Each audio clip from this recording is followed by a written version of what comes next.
So next up we have Gaby Pacheco, who is a member of the Trail of Dreams. She walked 1,500 miles from Florida to DC to represent the Dream Map.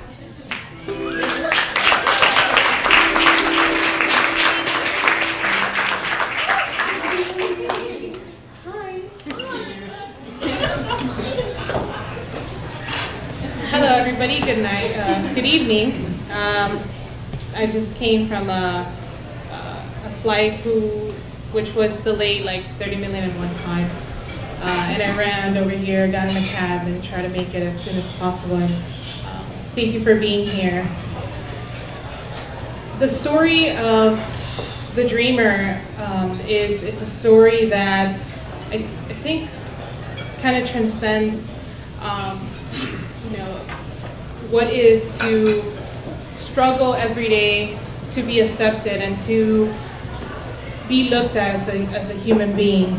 And many times we have to go through feeling ashamed of ourselves because the media and a lot of people have this misconception of the laws and how we are here in this country. And for me, I came to the United States when I was a child. I quickly went and started going into school. I started here in 3rd grade elementary school. And for me, I've always been like a very happy child, the one that actually cries when is sick because my mom was telling me that I couldn't go to school.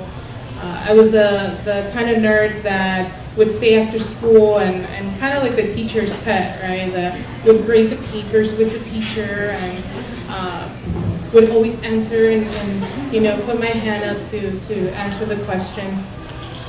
And I just had this like love and desire for school and this curiosity to just ask questions and trying to just be different. And I remember that in 4th grade, it was the first time I joined something like a club organization. It was actually the choir.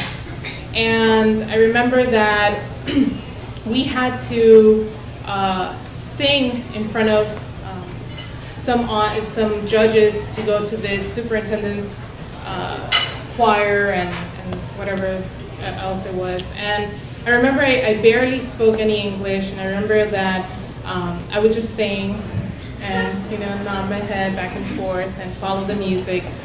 And I was chosen from among about 30 students to go and represent the school and participate in this choir that had all the different counties.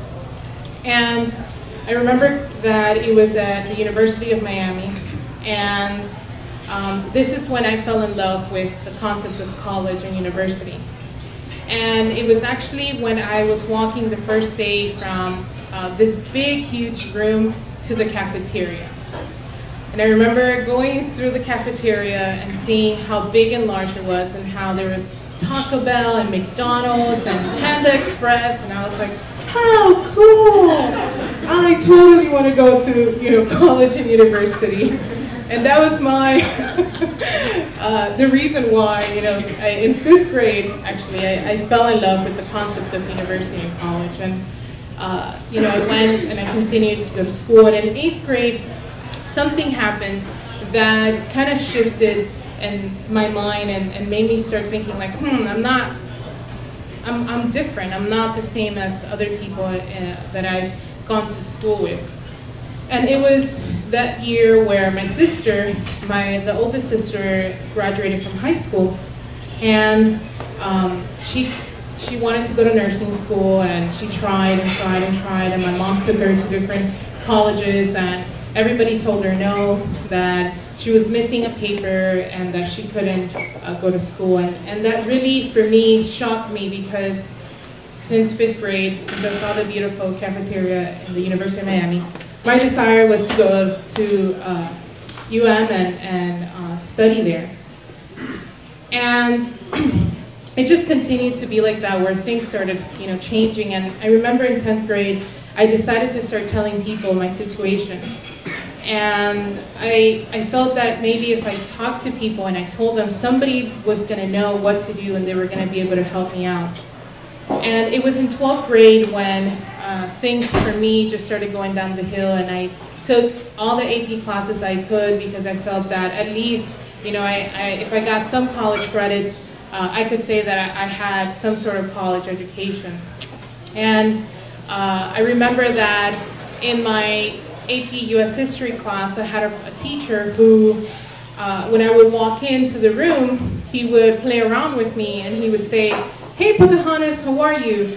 Have you been able to find your John Smith yet? Have you gotten married so you can get your papers?"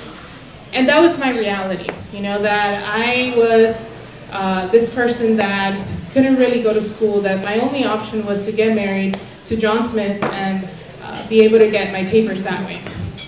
And so that's the way I was known around school, the either illegal girl or the Pocahontas. And the other day I was looking through my yearbook and I remember that it was school teachers, and there was actually a teacher from Connecticut, you know, this really cute white guy, and I would always ask him, you know, it's like, come on, get married, you know, come on, let's get married. And he was my teacher. And he would always tell me, I have to ask my pillow, I have to see what it says. And he wrote in my yearbook, I'm sorry, my pillow said no.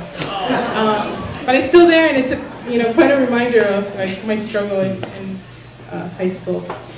But regardless, I was able to, when everybody told me no, you know, continue and strive. And a lot of us, you know, don't allow for the negativity, don't allow for what they tell us to stop us. And a lot of us have been able to go to college and find the money where there's no money to graduate and to fulfill those dreams. And the fact is that now, you know, I have a bachelor's degree in special education, and I remember the graduation that I put together for my students. And I remember one of my students, he has Down syndrome, and at the end of the ceremony, he put his hand up and he said, I want to say something. And I was a little worried, but you know, it was their graduation, so I brought him up on stage and he picked up the microphone and he said, I just want everybody to know that Ms. Pacheco is the best teacher in the whole wide world. And it broke my heart, you know, I was like, I want to teach these students, I want to be there in the classroom and, you know, provide for them the path so that they could have their own voice, so that they could stand up and be somebody and be recognized as a human being. And so this is the struggle that we're in, and this is why, you know, I walked from Miami to DC. This is why I'm still here, because this is a struggle that is not just about our lives, but about so many people and the lives that we want to touch and where we want to contribute and participate in this society. Thank you.